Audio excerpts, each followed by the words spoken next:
So, let's talk motorsports game licenses. Yeah, absolutely key for any motorsport game. You got a license, you're going to sell more. We'll be talking F1, F1 Manager. We'll be looking at the BTCC, maybe a tiny bit of IndyCar. ACC, one of the best console sim racers is going to feature. But, first of all, I digress. Let's begin with F1 2024, shall we?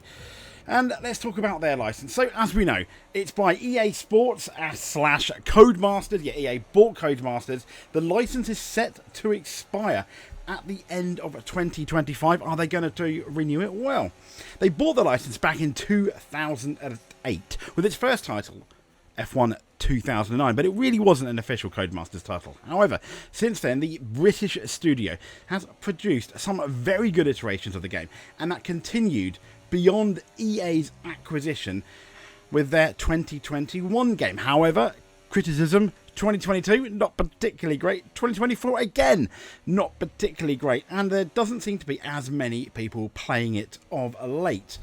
But when will the license end? Well, in theory, next year's F1 game, 2025, is potentially going to be the last from EA. However, the contract also includes an option to extend for an extra 2 years, providing both parties decide to do so.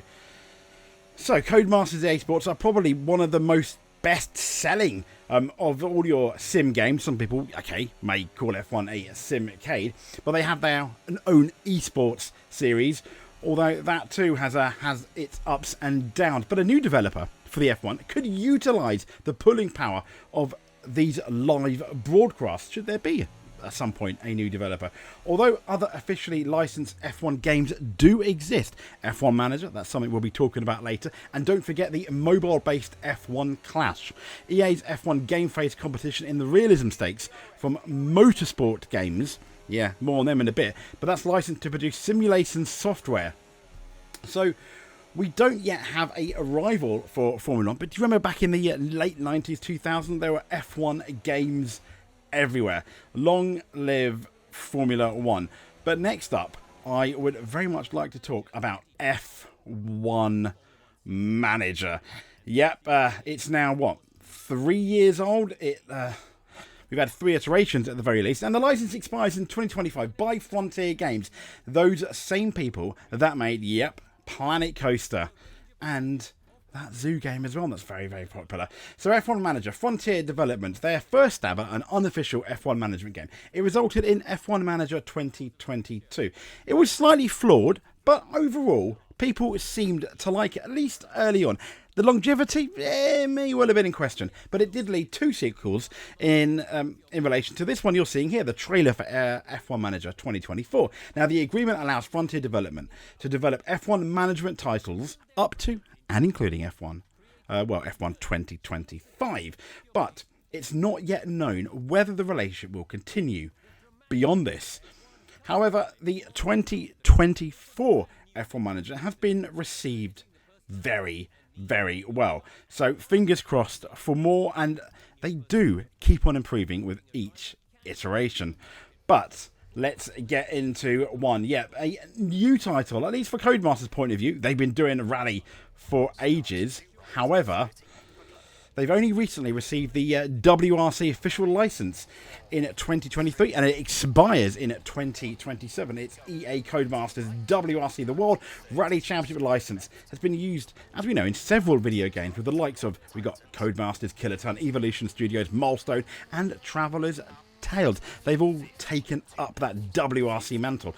Nowadays, however, as we know, it is in the hands of EA Sports COD Masters, the same people that built the very successful and much loved overall Dirt Rally series. So, we have a deal in place until 2027. Now, whether EA intends to release WRC games yearly, well, we got a little clue not too long ago, because as we know, there's going to be a big DLC expansion for the 2024 season.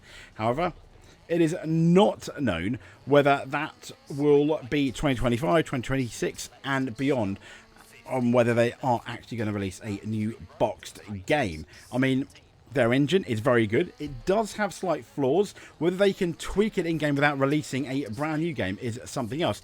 And as a slight PS, it's not known if anyone holds the license to the World Rallycross Championship. That was last seen in COD Masters 2019 title, whoops a daisy there, Dirt Rally 2.0. So yeah, fingers very much crossed there. But I think overall, not a bad first stab at the rally again, and I'm really looking forward to the 2024 iteration. But here we go. ACC, Assetto Corsa Competizione. Why, pray tell, are they here? Well, here's the thing. ACC, they do GT3 cars. We believe that the current license expires in 2024. The current license for what? I imagine you might be thinking, well, that's the...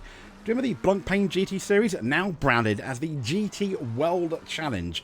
So it was there in 2019, back as the GT World Challenge in 2020. And that featured numerous regional and national sports car and touring car championships under the organisation's SRO banner. So it's not known, though, how long Kuno's deal will last with here.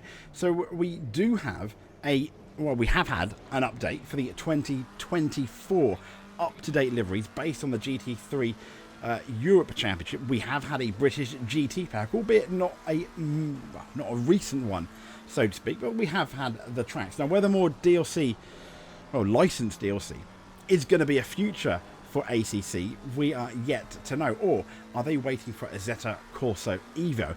That may well be another matter. However, this game is amazing for a sim racing game, and it's probably the best sim, one of the best sims available on a console if you are into GT3. Yeah, fairly limited scope, but within that, as I said, did I say it's amazing? Or was that a bit too much? It's amazing. So onwards here. Okay, I did cheat a bit. As you can see, there's very much a Gran Turismo 7 logo. But as these cars zip past us at the classic track that is at Brands Hatch, you may recognise some of the liveries. Yes, we are talking the British Touring Car Championship. So who has the license?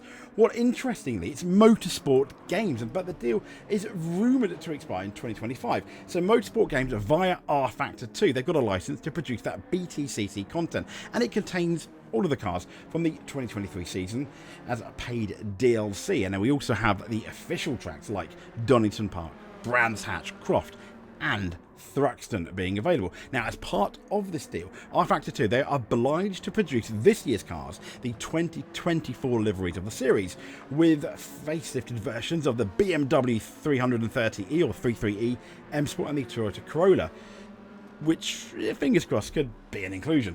So the fraught relationship, though, between the BTCC and the R-Factor 2 owners, a la Motorsport Games, it began all the way in 2020.